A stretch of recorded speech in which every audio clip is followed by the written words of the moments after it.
लक्ष्मीकान्तं कमलनयनं योगिविद्यारम्यं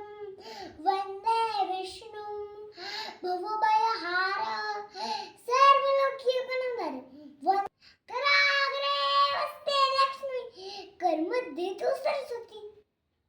करमध्ये तु सरस्वती करमध्यम तुम